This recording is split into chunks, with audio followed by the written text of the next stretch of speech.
안녕하세요. 잡설TV입니다. 대한민국 5대 화재 사고 중 하나인 시랜드 청소년 수련원 화재 사고에 대해서 알아보도록 하겠습니다. 1999년 6월 30일 현 화성시 서신면에 위치한 청소년 수련원에서 사망자 23명, 부상 6명이라는 인명피해를 발생시킨 사고로 인재라고 봐도 무방할 만큼 안타까운 사고였습니다.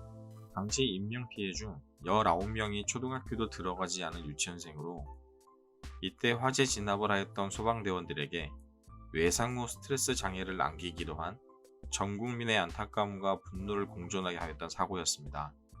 화재의 원인은 모기향이었으며 인솔 교사는 대부분 살았고 어린 유치원생들의 피해가 컸습니다. 특히 교사들과 같이 자고 있었던 아이들은 대부분 살았고 어린아이들만 자고 있던 방의 아이들 중에서 사망자가 다수 발생하였습니다. 결국 어른들의 무책임함이 채 피워보지도 못한 아이들이 그렇게 우리 곁을 떠나갔습니다. 아니, 우리가 떠나보냈습니다. 물론 책임감이 강한 어른들도 있었습니다. 숨진 유치원생 맞은편 방에 있던 마도초등학교 학생들은 모두 무사히 탈출할 수 있었습니다. 왜였을까요?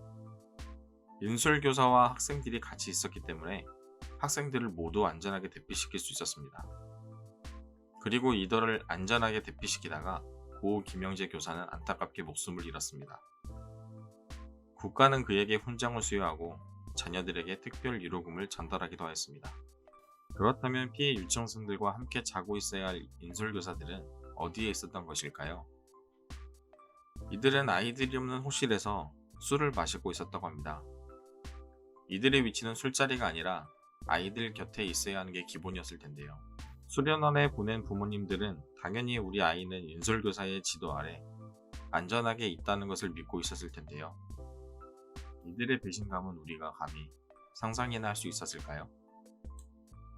어른들의 잘못은 이뿐만이 아니었습니다. 바로 공무원들과 업자와의 유착관계가 있었는데요. 수련원 측은 운영 과정에서 시공 및 감리 관계자들에게 뇌물을 제공하였고 화성군 공무원들은 이를 묵인하였습니다. 이를 허가하고 묵인한 수련원 건물은 어땠을까요? 수련원은 처음엔 철골구조 벽돌 건물로 인허가를 받았지만 콘크리트 1층 건물 위에 52개의 컨테이너를 얹어 2, 3층 객실로 만든 다음 임시 건물로 청소년 수련원을 사용하였고 스티로폼 목재 등 인화성이 강하고 열전도가 높은 물질들로 채워져 있었다고 합니다. 여러 위험 요소가 있었지만 특히 생활관에는 화재 경보기가 없어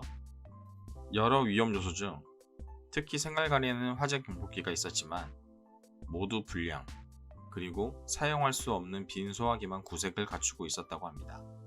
이 안타까운 소식을 들은 부모들은 아연실색하며 모혈을 하였고 바닥에 주저앉았습니다. 그리고 이들 중에는 올림픽 은메달, 아시안게임에서 2개의 금메달을 조국에 선물한 필드하키 전 국가대표 김순덕 씨도 있었습니다. 김순덕 씨는 이 나라에는 희망이 없다.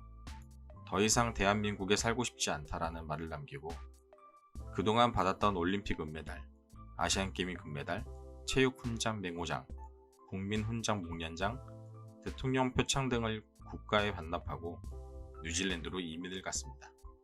2011년에는 당시 참사가 있었던 현장 옆에 불법 시설물 등으로 꾸며진 야영장이 불법으로 운영 중이었는데 이 불법 야영장은 당시 시랜드 소유 및 시설 운영자와 동일 인물이었다고 합니다.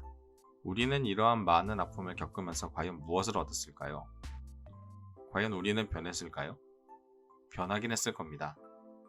하지만 안전에는 과함이 없다라는 것을 생각하고 더 이상 어른들의 무책임함과 잘못으로 아이들을 잇는 잘못을 하지 않았으면 합니다.